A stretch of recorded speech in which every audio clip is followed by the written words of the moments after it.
नमस्कार मित्रों, संसार मानस पर आप सभी लोगों का बहुत बहुत स्वागत है।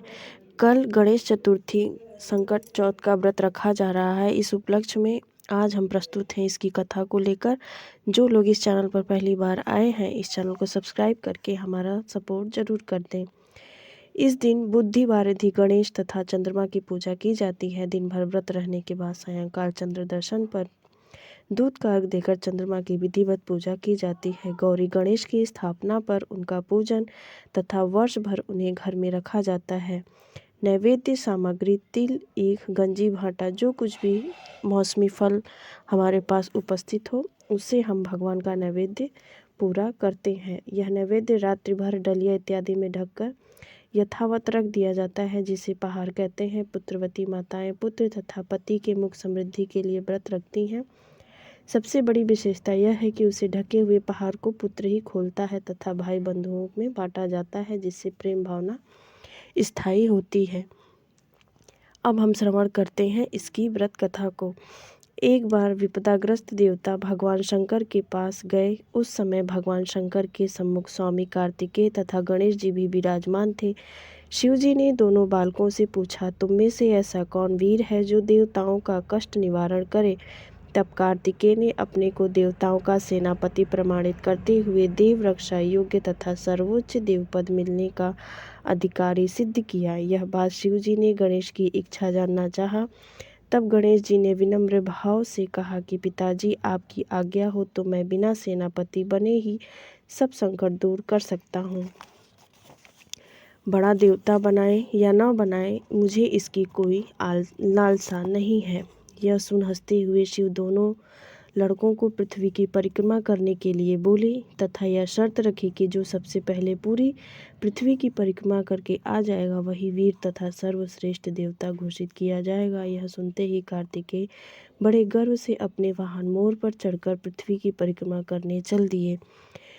गणेश जी ने समझा, चूहे के बल पर पूरी पृथ्वी का चक्कर लगाना तो अत्यंत कठिन है, इसीलिए उन्होंने एक युक्ति सूझी। वे 7 बार अपने माता पिता की परिक्रमा करके बैठ गए। रास्ते में कार्तिकेय को पूरे पृथ्वी मंडल में उनके आगे चूहे के पदछाप दिखाई दिए, जिससे कार्तिकेय एक बार असमंजस में पड़ जाते कि गणेश तो मेरे पीछे और आगे दिख नहीं रहे हैं, तो ये किस प्रकार मूषक के पदछाप मुझे दिखाई दे रहे हैं।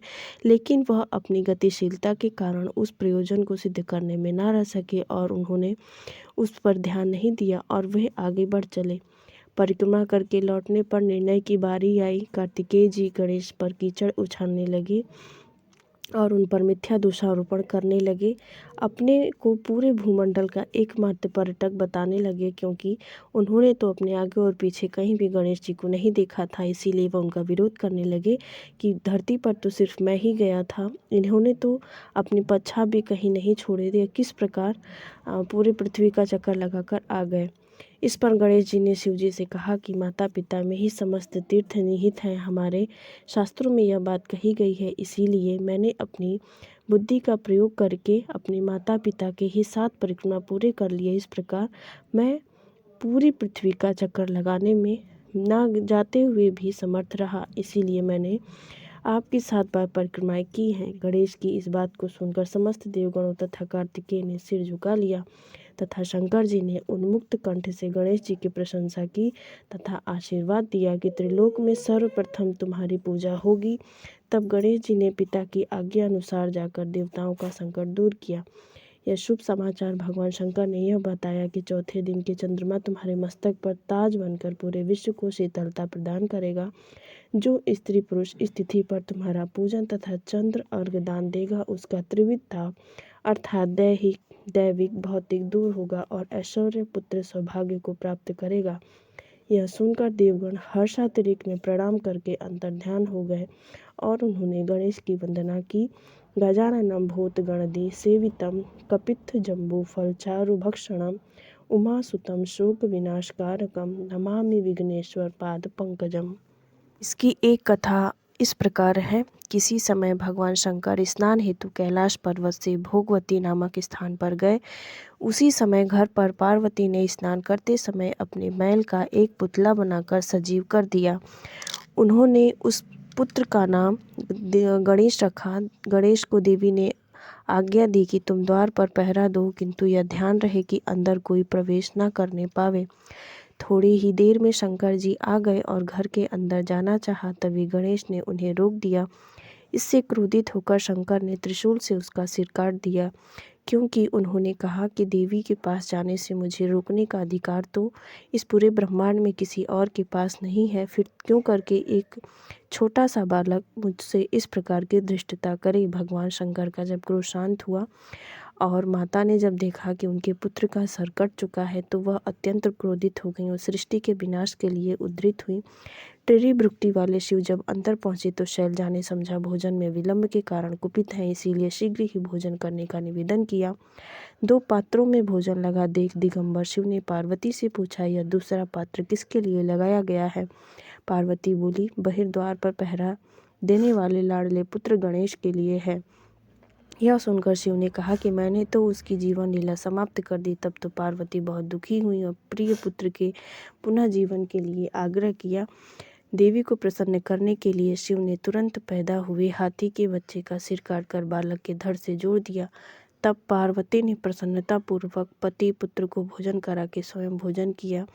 यह घटना शुक्ल चतुर्थी को घटित हुई थी, इसीलिए इसका नाम गणेश चतुर्थी के नाम से जाना जाता है और संसार में यह व्रत करने वालों की सभी मनोकामनाओं को पूरा करने का आशीर्वाद शिव परिवार देता है। वक्रतुंड महाकाय सूर्यकोटि समप्रभा निर्विघ्नं कुरु मे देव सर्वकार्येषु सर्वदा। भगवान श्री गणेश की व्रत करने से जो अधूरी इच्छाएं मनोकामनाएं होती हैं वह भी अवश्य पूरी हो जाती हैं।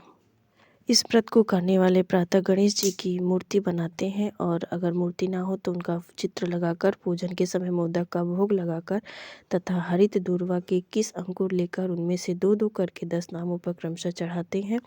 गदा दीपक गौरी सुमन अघनाशक एकदंत ईशपुत्र सर्वसिद्धिप्रद विनायक भगवंत कुमार गुरु इभक्तराय मूषक वाहन संत करहु कृपा मुझदास पर पाप के भार अनंत।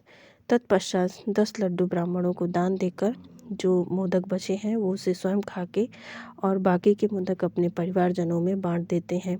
गणेश चतुर्थी का व्रत सर्व सिद्धि को प्राप्त कराने वाला है और विशेषतः यह पुत्र कामना के लिए रखा जाता है। जिस प्रकार माता पार्वती के प्रिय भगवान श्री गणेश हैं, वैसे ही सभी माताओं अपने पुत्रों से स्नेह करें और पुत्र भी अपनी माता की रक्षा और वृद्धावस्था में उनकी देखभाल करने का प्रण लें। गणेश चतुर्थी का व्रत हमारे हिंदू संस्कार में बहुत ही मान्यता, महाराष्ट्र साइड में इसकी बहुत ज़्यादा प्रसिद्धि है। इस प्रकार हम आशा करते हैं कि आपको यह कथा अवश्य पसंद आई होगी। इस तरह की वीडियोस के लिए इस चैनल को सब्सक्राइब करके हमारा सपोर्ट ज़रूर कर दें। बने रहें इस चैनल पर। मिलते हैं अगले वीडियो में एक नई कथा के साथ।